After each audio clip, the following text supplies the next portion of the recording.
In this video, I'm going to show you how to remove the handlebar mast and the seat mast in case you've put it in the wrong position or you put it backwards.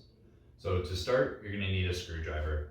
This is the screwdriver that's included with your bike, but any screwdriver would work, whether it's a Phillips or a Robertson or something like that. The drive's not important.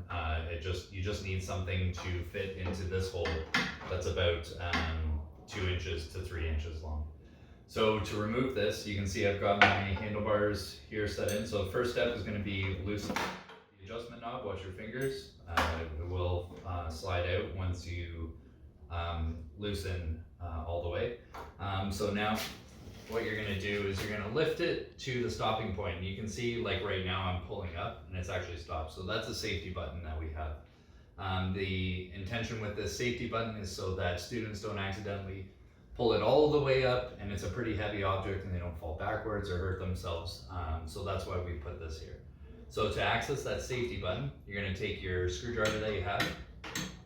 You're going to press in. You can see I'm pressing. You heard that click? I'm pressing on the button there. You're just going to pull up like that. And that's the safety button there. You might find when you do this that the safety button actually pops out of the hole, and all you have to do is just kind of put your finger in there and you can push it back into place like so. So that's how you remove the handlebar mast. For the seat mast, it's the same sort of thing. What you're going to do, now remember when you loosen this, it might drop down, so you want to be kind of holding it in place, like so. There you go. So you can see I've removed the pin completely, so it slides freely. So you're going to pull it up to that point. It's going to hit the safety button. You're going to press it in, and it's removed like so. And then, when you've got it removed and you want to put it back into place, slide it in.